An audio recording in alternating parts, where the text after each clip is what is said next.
अस्सलाम वालेकुम and welcome back. तो भी हम ट्रॉमेटिक डिजीज पढ़ेंगे जो ट्रॉमा से रिलेटेड होंगे। सीएनएस में आपको पता है ट्रॉमा के बहुत ज्यादा केसेस आते हैं और केसेस के लिए वजह से ही हमें इसको पढ़ना बहुत जरूरी है।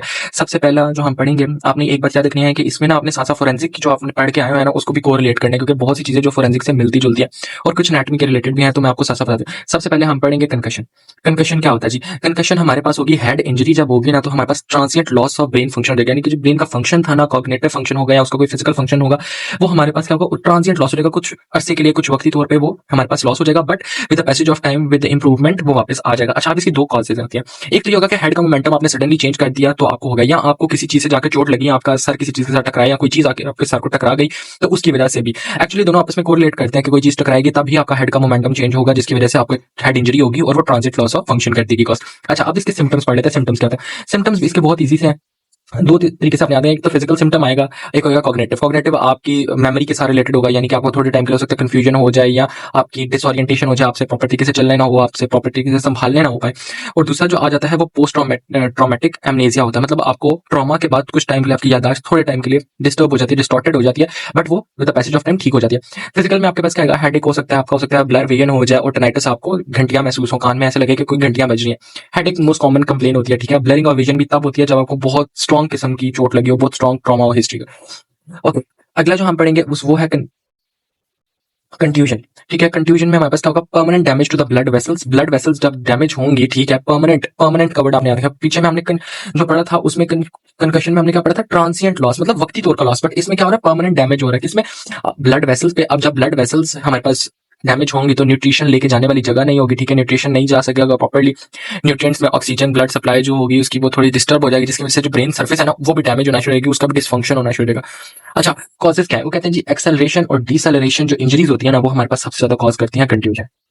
ठीक है, ये बात अपने याद में है। अच्छा, अब इसकी साइड्स कौन सी है? सबसे ज्यादा प्रोन साइड्स जो है वो है ऑर्बिटल रीजन, ठीक है। उसके बाद फ्रंटल रीजन जो हेड के बिल्कुल फोरहेड के बिल्कुल पीछे होता है, ठीक है। ऑर्बिटल जो होगा वो ऑर्बिट्स के बिल्कुल पीछे होगा। टेम्पोरल जो कानों की साइड होगा, यही सबसे ज्यादा इंपॉर्टेंट हमारे पास एरियाज होते हैं जहां पे हमारे पास कंट्यूजन हो सकता है। अच्छा, अब आपने एक बात याद रखें कि ये जो एरियाज होते हैं ना, इनको जो बोन सराउंड कर रही थी वो भी बहुत ही बारीक होती है, वो भी इतनी हैवी बोन नहीं होती, ठीक है। उसके बाद आपने फोरेंसिक में पढ़ा होगा coup injury and counter coup injury. अच्छा, कू इंजरी वो होती है जहां पे आपको कोई चीज स्ट्राइक किया लगी है तो वहां पे जो इंजरी होगी वो होगी कू इंजरी, बट उसकी जो ऑपोजिट साइड पे हमारे पास होगी ना इंजरी वो होगी काउंटर कू इंजरी। ये आपने याद रखना है कि it is opposite to the side of contact. For example, आपको किसी ने या आपके पास कोई हिस्ट्री आई है जिसमें किसी ने आपको हिट किया है, किसके साथ? बैट के साथ। तो जिस साइड पे आपको बैट लगा होगा ना वो उस जगह पे कौन सी इंजरी होगी? को इंजरी। और उसके opposite, due to the change in momentum, उसके ऑपोजिट साइड पे या उसके किसी और जगह पे जो इंजरी होगी उसको काउंटर को इंजरी बोलेंगे, ठीक है। इसकी मॉर्फोलॉजी आपने थोड़ी सी याद रखनी है। इसमें कौन से फेजेस होते हैं? एक होता है एक्यूट फेज, एक होता है सब एक्यूट और एक होता है रिमोट। एक्यूट फेज में हमारे पास सिंपल हेमरेज होगा, ठीक है। जब सडनली होगा कोई रप्चर होगा तो हेमरेज होगा। सब एक्यूट में होगा कि ल्यूकोफेक्टिव नेक्रोसिस होना शुरू हो जाएगा। ऑब्वियसली जिस एरिया की ब्लड सप्लाई डिस्टॉर्ट हो गई है उस जगह पे हेमरेज और नेक्रोसिस तो होना शुरू हो गया, इन्फेक्शन तो होगा। तो ब्रेन में आपको पता है कौन सी नेक्रोसिस होती है? लिक्विफेक्टिव, भी आपने याद रखें। उसके बाद रिमोट एरिया में क्या होगा? प्लॉक जैनो होगा। प्लॉक जैनो में हमारे पास क्या होता है? येलोइश डिस्कलरेशन होती है, ठीक है, एक स्पेसिफिक एरिया पे।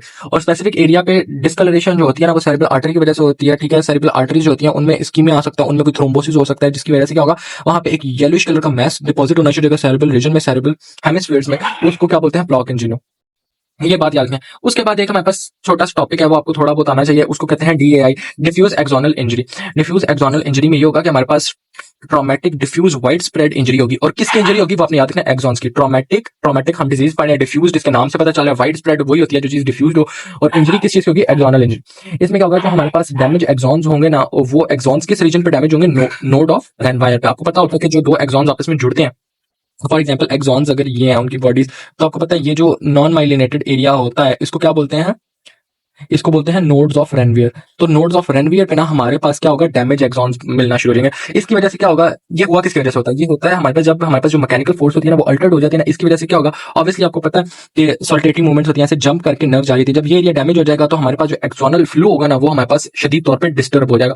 और यूजुअली कहते हैं कि ये भी मोस्ट कॉमन केसेस हमारे पास होते हैं ट्रॉमा के बाद। इसी की वजह से कहते हैं कि एक्सोनल डिफ्यूज एक्सोनल इंजरी की वजह से ही हमारे पास पोस्ट ट्रॉमेटिक एमनेसिया होता है। इस वजह से बंदों की याददाश्त कुछ टाइम के लिए खत्म हो जाती है।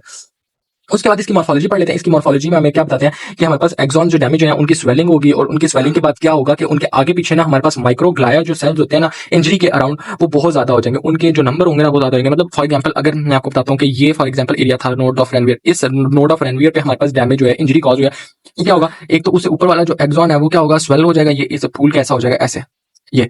और इनके आगे पीछे ना हमारे पास क्या आ जाएंगे, सेल्स आ जाएंगे। कौन से, माइक्रोग्लाया सेल्स। माइक्रोग्लाया सेल्स वहां से हमारे पास इन्फ्लेमेशन को भगाने का काम करते हैं, वहां पे हमारे पास प्रोटेक्टिव फंक्शन कॉज करते हैं। तो एक्सॉन्स एक तो स्वेल होना शुरू हो जाएंगे, ठीक है। एक्सॉन स्वेल होंगे तो उनके सराउंडिंग पे क्या आ जाएगा, माइक्रोग्लाया सेल्स आ जाएंगे जो इंजरी को सराउंड कर रहे होंगे। आगे आ जाते हैं हर्निएशन। हर्निएशन मैं आपको अगली वीडियो में समझाता हूँ। तो थैंक यू।